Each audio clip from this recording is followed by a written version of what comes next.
मेरी चैंपियन नहीं आई अब तक। बिल भरने के पहले तो आएगी ना। सो गर्ल्स, क्या हो रहा है? बिल हो रहा है। चल अपना कार्ड दे। पिन दे। RBI कहता है अपना पिन, OTP, CVV या इंटरनेट बैंकिंग पासवर्ड किसी को ना दे। ऑनलाइन बैंकिंग सिर्फ अपने ही कंप्यूटर, मोबाइल और सिक्योर नेटवर्क से करें। हाँ, ये खाने की चैंपियनशिप थी क्या? RBI कहता है जानकार बनिए, सतर्क रहिए। Hey girls! Congratulations! आज तो पार्टी चाहिए। पहले चैंपियन के साथ सेल्फी लेंगे। आइडिया, यही करते हैं पार्टी। Pizza party. ये चल अपना कार्ड और पिन दे। मेरे कार्ड की डिटेल्स मैं खुद ही डालूंगी। RBI कहता है अपना पिन, OTP, CVV या इंटरनेट बैंकिंग पासवर्ड किसी के साथ शेयर ना करें। ऑनलाइन बैंकिंग सिर्फ अपने कंप्यूटर, मोबाइल और सिक्योर नेटवर्क से करें। Bye girls. कहाँ जा रही है? सुना नहीं।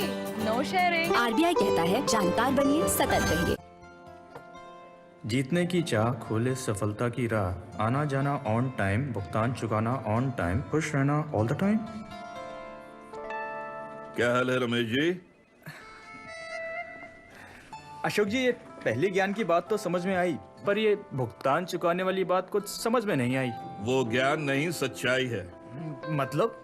कारोबार को आगे बढ़ाने के लिए वित्तीय सहायता की जरूरत पड़ सकती है, जो आपका बैंक समय समय पर लोन देकर कर सकता है, लेकिन इसके लिए आपको बैंक लोन का भुगतान भी नियमित तौर पे करना होगा।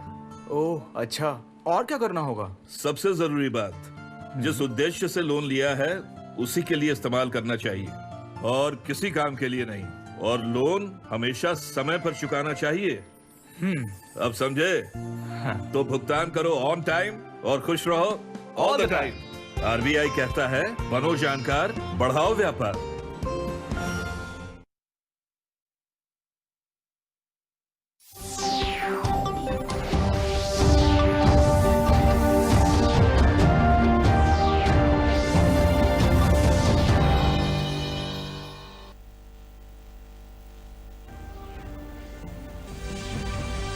मुख्यमंत्री योगी आदित्यनाथ ने 3,135 करोड़ रुपए की लागत वाले 28 विद्युत उपकेंद्रों का शिलान्यास और लोकार्पण किया। प्रदेश में सभी जगह 24 घंटे बिजली देने की दिशा में बढ़ा कदम।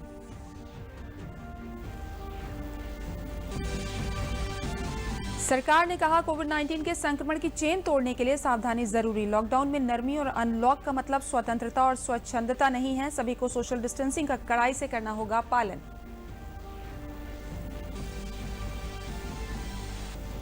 प्रदेश में कोरोना संक्रमण के 382 नए मामले सामने आए। प्रमुख सचिव स्वास्थ्य अमित मोहन ने बताया कि प्रदेश में अब तक 3,987 एक्टिव संक्रमण पाए गए।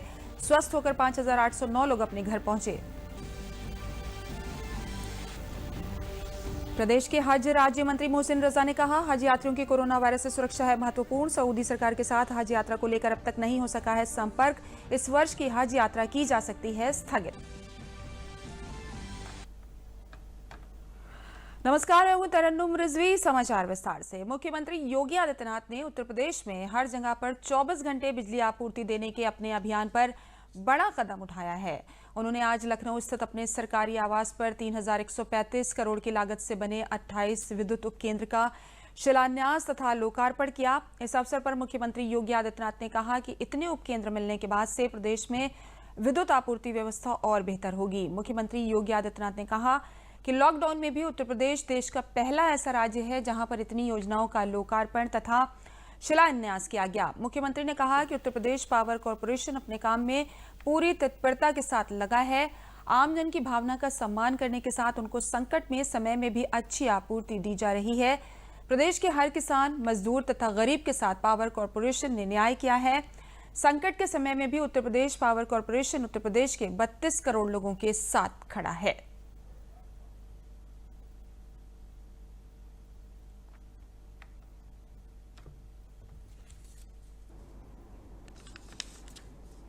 कोरोना संकट के दौरान पिछले 2.5 महीनों से हम सब इस बात को देख रहे होंगे कि बिना लॉकडाउन की परवाह किए बगैर विद्युत की आपूर्ति सुनिश्चित करने में पावर कॉर्पोरेशन ने प्रदेश के अंदर बहुत अच्छी सफलता प्राप्त की। उन क्षेत्रों को जहां पर आपदा के कारण ट्रांसमिशन लाइन को व्यापक क्षति पहुंची, वहां पे हो सकता है कुछ समय भले ही लगा हो, लेकिन सामान्यतः पूरे प्रदेश में विद्युत वितरण की स्थिति इस दौरान भी बहुत शानदार रही और कहीं से भी शिकायत का अवसर प्राप्त नहीं हो पाया। ये जनता के प्रति अपनी जवाबदेही के साथ ही पावर फॉर ऑल के लक्ष्य को प्राप्त करने की दिशा में पावर कॉरपोरेशन के द्वारा उठाए गए कदमों की एक नई श्रृंखला है। मुझे बताते हुए प्रसन्नता है कि आज प्रदेश सरकार 1881.75 करोड़ रुपए की लागत से जिन परियोजनाओं को पूरा किया गया है उनका लोकार्पण का कार्यक्रम संपन्न हो रहा है। 1253.56 करोड़ रुपए की लागत से नई योजनाओं का शिलान्यास का कार्यक्रम यहां पर आज संपन्न हो रहा है और इन कार्यक्रमों को तेजी के साथ आगे बढ़ाने के लिए प्रदेश सरकार भी पूरी मजबूती के साथ पावर कॉरपोरेशन के साथ खड़ी है। सबको बिजली और हरदम बिजली के इस लक्ष्य को लेकर के हम निरंतर कार्य कर रहे हैं। व्यापक सुधार की उस कार्रवाई को आगे बढ़ाने के लिए प्रदेश सरकार निरंतर आगे बढ़ रही है। वास्तविक नियंत्रण रेखा पर सैन्य गतिरोध दूर करने के लिए आज भारत और चीन के बीच लेफ्टिनेंट स्तर की बैठक हुई। भारतीय प्रतिनिधिमंडल का नेतृत्व लेफ्टिनेंट जनरल हरेंद्र सिंह ने किया, जो लेह में स्थित 14वीं कोर के जन ऑफिसर कमांडर हैं, जबकि चीनी पक्ष का नेतृत्व तिब्बत सैन्य जिला कमांडर ने किया। ये बातचीत पूर्वी लद्दाख के त्रिशूल सेक्टर में मालदो में सीमाकर्मी बैठक स्थान पर हुई। माना जा रहा है कि इस बैठक में भारतीय पक्ष पैंगोंग त्सो और गलवान घाटी में यथास्थिति बहाल रखने पर जोर दिया, ताकि 5 मई को दोनों पक्षों के बीच हिंसक झड़प के बाद चीन की ओर से बनाए गए स्थायी शिविरों को हटाते हुए तनाव में धीरे धीरे कमी लाई जा सके। पिछले महीने गतिरोध शुरू होने के बाद भारतीय सैन्य नेतृत्व में फैसला किया था कि भारतीय सेना पैंगोंग त्सो, गलवान घाटी, डैम चौक और दौलत बेगोल्डी के सभी विवादित क्षेत्रों में चीनी सैनिकों के आक्रामक मुद्रा से निपटने के लिए मजबूत दृष्टिकोण अपनाएगी। भारत और चीन के बीच 3488 किलोमीटर वास्तविक नियंत्रण रेखा है।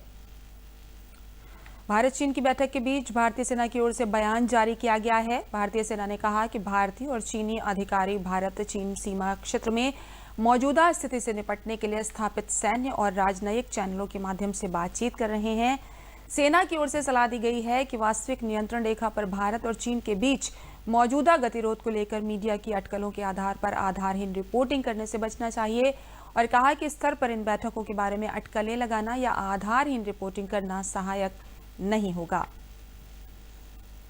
अपर मुख्य सचिव गृह अवनीश कुमार अवस्थी ने आज प्रेस वार्ता में कहा कि मुख्यमंत्री योगी आदित्यनाथ ने कोविड-19 के संक्रमण की चेन को तोड़ने के लिए पूरी सावधानी बरतने पर बल देते हुए कहा कि अनलॉक का मतलब स्वतंत्रता और स्वच्छंदता नहीं है। उन्होंने सोशल डिस्टेंसिंग का कड़ाई से पालन सुनिश्चित कराने के निर्देश दिए हैं।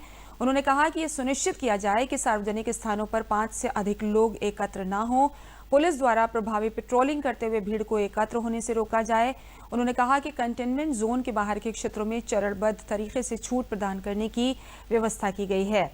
इसके तहत 8 जून 2020 से विभिन्न गतिविधियों को छूट प्रदान की जानी है। 65 वर्ष से अधिक जो व्यक्ति है, सह रुग्णता यानी जिसको कोमॉर्बिडिटी है, यानी कोई अन्य रोगों से भी ग्रसित है, गर्भवती महिलाएं हैं और 10 वर्ष की आयु से कम के बच्चे हैं, तो उनको सलाह दी जाती है कि वह जब तक आवश्यक ना हो तब तक घर से बाहर ना निकले। यानी इनको सबको सलाह दी जाती है कि जब तक आवश्यक ना हो तो घर से बाहर न निकले।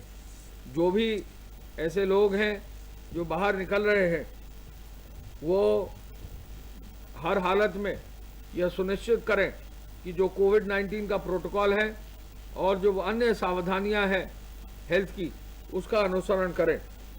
इन उपायों में जो धर्मस्थल के लिए, जो कार्यालयों के लिए, जो मॉल्स के लिए, जो रेस्टोरेंट्स के लिए और जो होटल्स के लिए जारी किए हैं, उनमें कॉमन बिंदु यह है कि फेस कवर, मास्क का प्रयोग अनिवार्य होगा। पहला बिंदु फेस कवर और मास्क का है। किसी भी अनलॉक 1 के अंतर्गत जो छूट दी गई है, परिसरों में बिना मास्क या फेस कवर का कोई भी व्यक्ति किसी भी रूप में नहीं रहेगा, चाहे वो वहाँ की प्रबंधकीय व्यवस्था में हो, चाहे वो वहाँ का कर्मचारी हो, चाहे वो वहाँ का आगंतुक हो, चाहे वो वहाँ का श्रद्धालु हो, चाहे वो होटल का रेजिडेंट हो, चाहे वो किसी रेस्टोरेंट में खाना खाने आया हो। प्रत्येक व्यक्ति सार्वजनिक स्थलों पर यथासंभव 6 फीट की दूरी जो है, 2 गज की दूरी अवश्य बनाकर रखेंगे। प्रत्येक भवन यानी कार्यालय भवन, धर्मस्थल, होटल, रेस्टोरेंट या मॉल में अंदर घुसने से पहले अल्कोहल युक्त सैनिटाइजर का अवश्य उपयोग करेंगे। प्रमुख सचिव स्वास्थ्य अमित मोहन प्रसाद ने आज प्रेस वार्ता कर कहा कि कोरोना वायरस के संक्रमण से 24 घंटों में कोरोना के 382 नए प्रकरण सामने आए हैं। इस समय प्रदेश में एक्टिव संक्रमण की कुल संख्या 3,927 है। जो लोग स्वस्थ होकर अपने घर जा चुके हैं उनकी संख्या 5,809 है। कोरोना वायरस से अब तक मरने वालों की संख्या कुल 268 हो गई है। उन्होंने कहा कि कल प्रदेश में 11,318 सैंपल की जांच की गई और जनपदों के द्वारा 11,907 सैंपल विभिन्न प्रयोगशालाओं को भेजे गए। विगत 24 घंटों में कुल 382 नए प्रकरण सामने आए हैं, 382। इस समय प्रदेश में एक्टिव इन्फेक्शन के केसेस की कुल संख्या 3,927, 3927, और जो लोग संक्रमण के पश्चात पूर्णतः उपचारित होकर डिस्चार्ज किए जा चुके हैं उनकी संख्या 5,908, 5,908। अभी तक कोरोना वायरस धनात्मक लोगों की कुल 268 लोगों की मृत्यु हुई है। कल प्रदेश में 11,318 सैंपल्स की जांच की गई और जनपदों के द्वारा 11,907 सैंपल विभिन्न प्रयोगशालाओं को भेजे गए। पूल टेस्टिंग के माध्यम से जो हम टेस्ट करवाते हैं प्रयोगशालाओं में, उनमें 5-5 सैंपल के 983 पूल और 10-10 सैंपल के 148 पूल लगे। 5-5 सैंपल वाले 983 में से 179 पूल में पॉजिटिविटी पाई गई और 10-10 सैंपल के 148 पूल में 25 में पॉजिटिविटी पाई गई।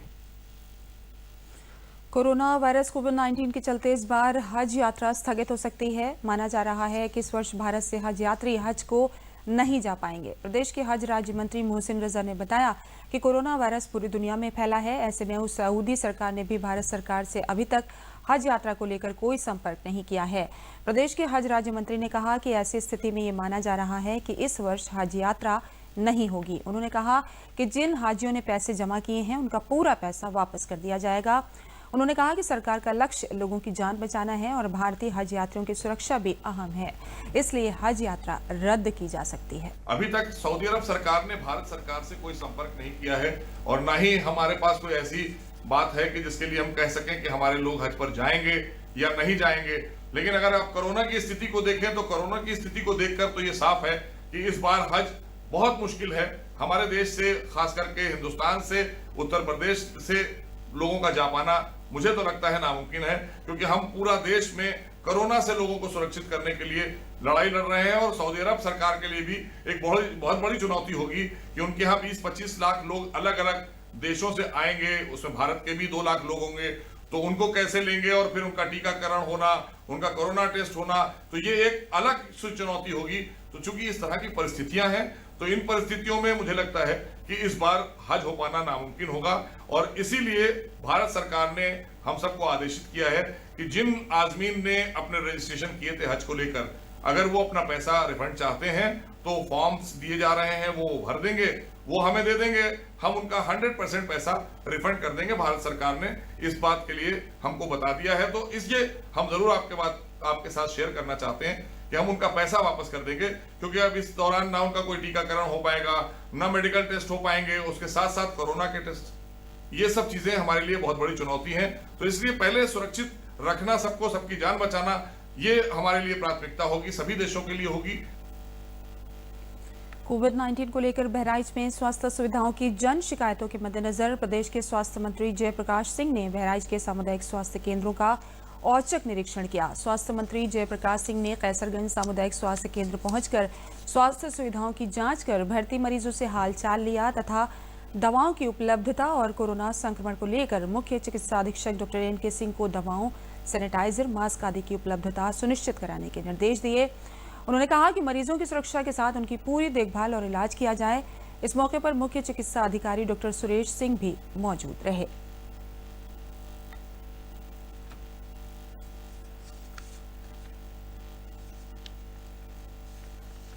ये योजनाबद्ध तरीका से कार्यक्रम उन्होंने शुरू करा है और हर राज्य अपना अपना अनलॉक करने का व्यवस्था अपने जिलाधिकारी के माध्यम से हर जिला के अंदर वो हम लोग कर रहे हैं। तो अनलॉक कैसे करना है और जो हमारा कोरोना के जो पेशेंट आ रहे हैं, जैसे आपको मैं बता दूं कि 30 लाख से लेकर 32 लाख प्रवासी मजदूर हमारे उत्तर प्रदेश में आ चुके हैं। इनका स्क्रीनिंग भी मैक्सिमम अमाउंट हम लोग कर चुके हैं, होम क्वारंटीन भी कर रहे हैं, निगरानी समिति भी है।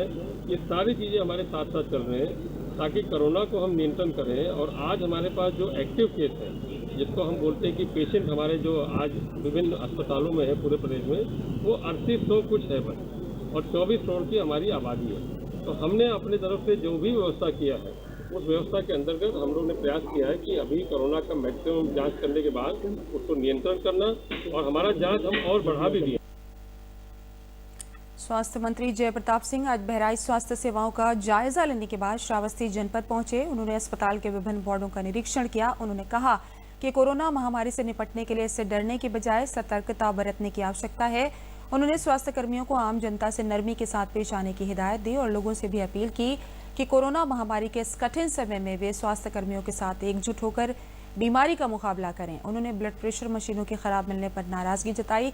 उन्होंने ये भी कहा कि सरकार जल्द ही सभी स्वास्थ्य सेवाओं को सामान्य रूप से बहाल करने जा रही है।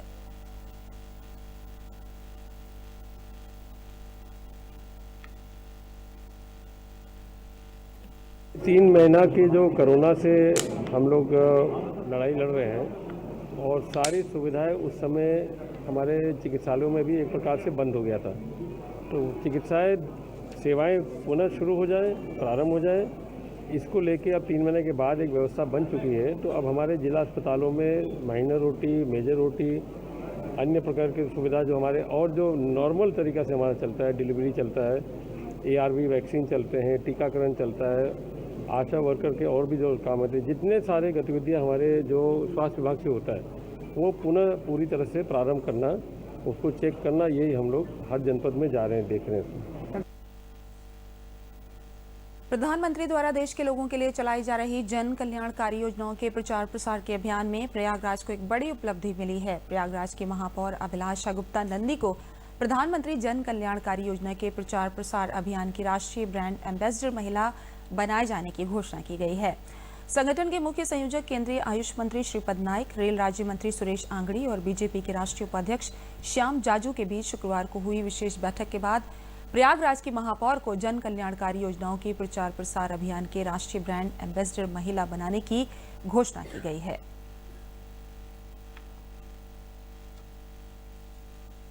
राष्ट्रीय स्तर से जो रेल राज्य मंत्री जी हैं और इसके अध्यक्ष हैं, उन्होंने संपर्क करके जिस तरह से मुझे राष्ट्रीय स्तर पर ब्रांड एम्बेसडर बनाया है, तो उसको लेकर बहुत खुशी है। और कोशिश रहेगी मेरा भरकस कि जितना मेरे अंदर ताकत है, मेरी ऊर्जा है, उसके अनुसार मैं पूरी कोशिश करके जन कल्याण योजनाओं का प्रचार प्रसार कर सकूं और उसका लाभ लोगों तक पहुंचा सकूं।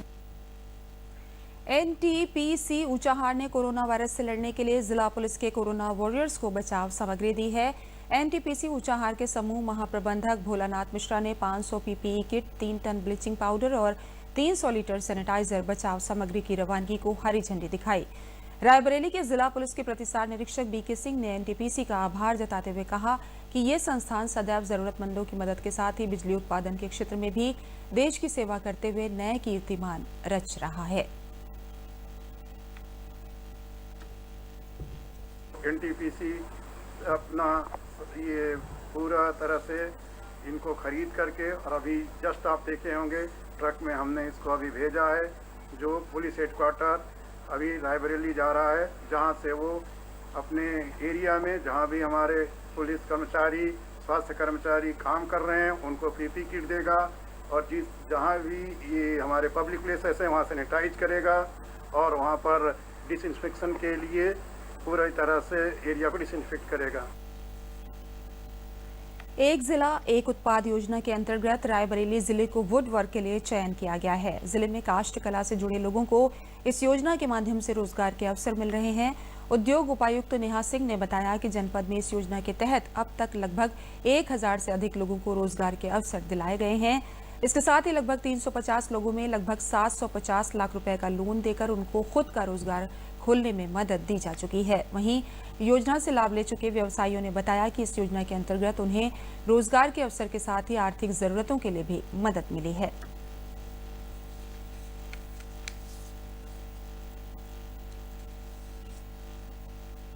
ओडीओपी के तहत जिला उद्योग से छोटे व्यापारियों के लिए काम करने का बहुत बड़ा अवसर है, और वहाँ से ओडीओपी की तरफ से छोटा प्रशिक्षण मिला, जो छोटे छोटे लोग काम करते हैं, और वहाँ से सरकार की तरफ से बहुत अच्छा जो है रिस्पांस मिला, और वहाँ से छोटा लोन लेके जो है अपना काम शुरू करने का अवसर दिया। जो गवर्नमेंट की पॉलिसी आई है उससे छोटे छोटे फर्नीचर व्यवसाय को काफ़ी लाभ मिला है, और यहाँ के निर्मित फर्नीचर जिनको मैं छोटे व्यवसायी से परचेज करके अपनी दुकान में अपने कस्टमरों को सेल करता हूँ, उससे हमारे कस्टमर भी संतुष्ट हैं, और बाहर जो भी इन फर्नीचर के भोगी हैं उससे संतुष्ट हैं, और बाहरों से भी डिमांड आती है। ओडीओपी के माध्यम से जिला स्तर से बढ़ के प्रदेश स्तर की ओर हम लोग बढ़ रहे हैं। लॉकडाउन होने के बावजूद भी काम एकदम से जो बूम किया है, उसके लिए मैं योगी सरकार का बहुत बहुत धन्यवाद करता हूँ।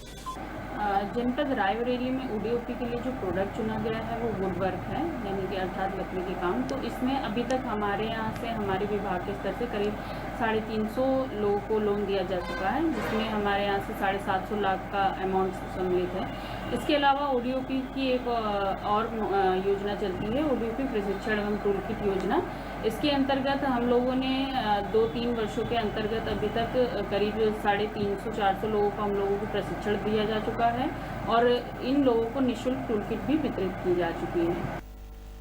कोरोना काल में प्रवासी मजदूरों को रोजगार देने के लिए चलाई जा रही विभिन्न योजनाओं में प्रदेश सरकार ने राज्य के अनुसूचित जाति के बेरोजगारों को टेलरिंग शॉप खुलवाने के लिए एक नई योजना शुरू की है। पंडित दीनदयाल उपाध्याय स्वरोजगार योजना के तहत 10,000 लोगों को इसका लाभ मिलेगा। योजना की अधिकतम लागत 20,000 रुपए है, जिसमें से 10,000 रुपए का अनुदान और बाकी की धनराशि ब्याज मुक्त ऋण के रूप में दी जाएगी। अनुसूचित जाति वित्त विकास निगम इस योजना का संचालन कर रहा है। निगम के चेयरमैन डॉक्टर लालजी प्रसाद निर्मल ने बताया कि आवेदनकर्ता अनुसूचित जाति का व्यक्ति हो और गरीबी की रेखा के नीचे निवास करता हो। उन्होंने बताया कि आवेदनकर्ता की ग्रामीण क्षेत्र में अधिकतम 4,08,080 रुपए की वार्षिक आमदनी से ज्यादा आमदनी न हो, और शहरी क्षेत्र में अधिकतम रुपए 56,460 की वार्षिक आय हो। श्री निर्मल ने बताया कि विभाग द्वारा पारिवारिक लाभ योजना के तहत लाभ प्राप्त करने वाली महिलाओं को वरीयता दी जाएगी।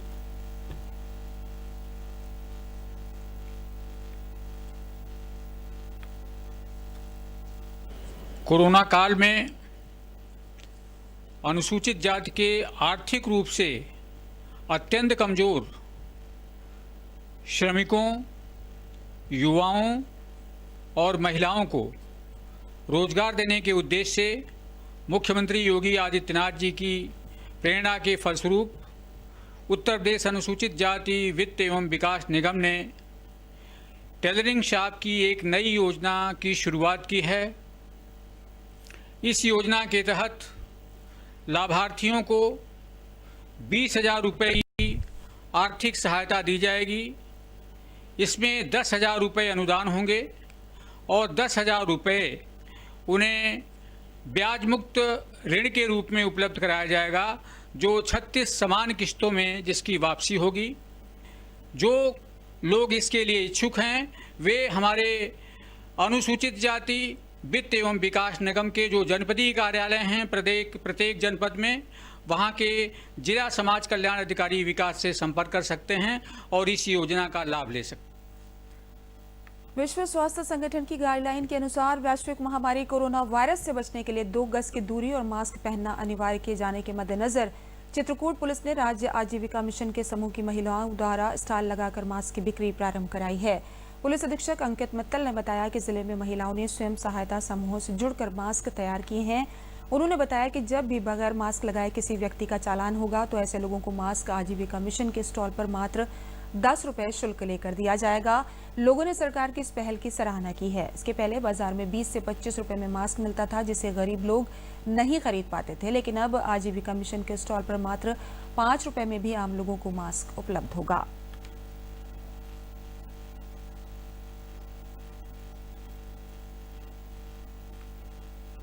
यहाँ पर चौराहे पर जो चेकिंग चलती है पुलिस का, जिसमें इस प्रकार के व्यक्ति पाए जाते हैं जो मास्क नहीं लगाते और उनका शासन का जैसा निर्देश है उसके अनुसार चालान किया जाता है, तो उनके लिए ये सुविधा उपलब्ध कराई गई है कि ये लोग 10 रुपये में उससे 2 मास्क जो है वो दे रहे हैं, जिससे वो आगे से मास्क का प्रयोग कर सके और स्वयं को सुरक्षित कर सके। ये बहुत अच्छी पहल है, क्योंकि मार्केट में हम लोग लेते हैं तो 25 रुपए का एक देते हैं, तो जैसे मान लीजिए कुछ लोग ले पाते हैं, कुछ लोग नहीं ले पाते। जनपद में जहां पर पुलिस विभाग के चेक पोस्ट हैं, जहां उनके द्वारा लोगों को चेक किया जा रहा है कि लोग मास्क पहन रहे हैं कि नहीं पहन रहे हैं, जो भी वाहन चालक हो चाहे पैदल यात्री, वहां पर अपना एक स्टॉल लगाएं पुलिस के सहयोग से।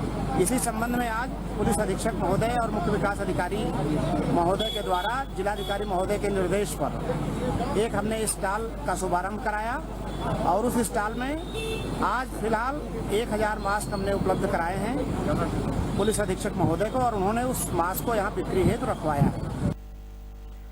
मथुरा में लॉकडाउन के कारण गेहूं की खरीद सरकार ने 15 दिन की देरी से प्रारंभ की थी। मथुरा अप्रैल से लेकर अब तक की एजेंसियों ने 50% से अधिक गेहूं की खरीद कर ली है। कोरोना संक्रमण को नियंत्रण करने के लिए लॉकडाउन के कारण क्रय केंद्र नहीं खोले गए और अनाज मंडियों के गेट पर भी ताले पड़ गए थे।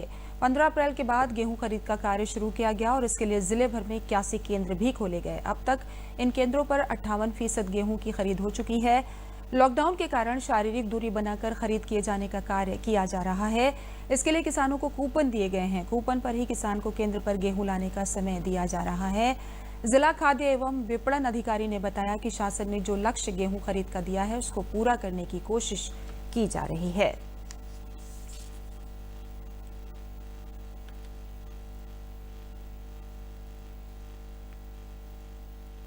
और मैं यहाँ पे अपना गेहूँ लेके आया हुआ हूँ मंडी सिंधी में, और यहाँ पर मुझे मेरे गेहूँ का जो रेट है वो 1925 का मिल रहा है, सरकारी रेट जो मिल रहा है।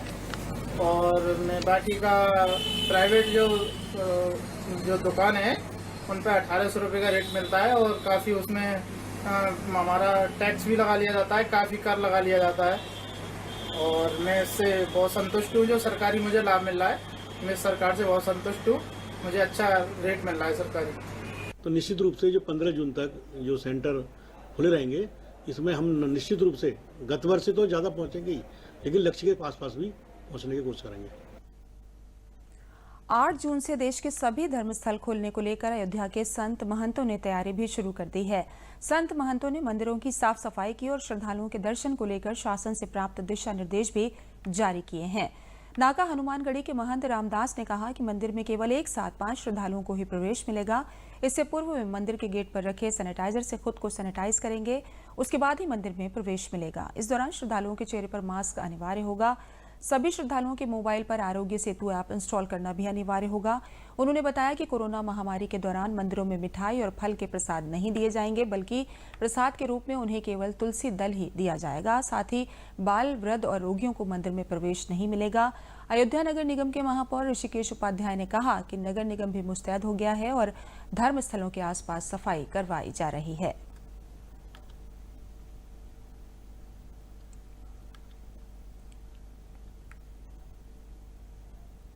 जो लोग दर्शन करने पैदल आएंगे वो लोग एक स्थान में जूते उतारेंगे, पैर हाथ धोएंगे, हैंड वॉश करेंगे, सैनिटाइज की व्यवस्था रहेगी मंदिर की। और मंदिर न फूल माला चढ़ेगा न प्रसाद चढ़ेगा और न यहाँ से प्रसाद दिया जाएगा। और तुलसी दल का प्रसाद दिया जाएगा। चरणामृत महावीरी नहीं दी जाएगी और 5-5 लोगों को दर्शन कराया जाएगा और मुख्य द्वार से आएंगे और पीछे के गेट से निकलेंगे। जितने भी अपने पौराणिक महत्वपूर्ण मंदिर हैं उन सभी जगहों पर नगर निगम के द्वारा सफाई, सोशल डिस्टेंसिंग का पालन हो। पूरा जितना भी 2 गज की दूरी है उसके अनुसार सब वहाँ पर गोले बनाए जाएंगे। नगर निगम पूरी तरीके से जो भी माननीय मोदी जी और माननीय योगी जी और केंद्र सरकार, उत्तर प्रदेश सरकार का जो भी निर्देश है उसका अक्षरशः पालन कराते हुए जो हमारे यहाँ के श्रद्धालु आएंगे उनका दर्शन सुलभ कराएगी।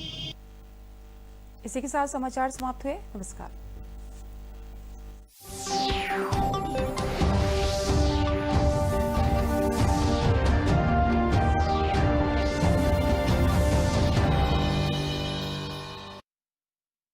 ये विशाल है ना, इसका सब प्रॉपर चलता है। कल उसके बैंक अकाउंट में 15,000 रुपए का फ्रॉड हुआ है, पता है?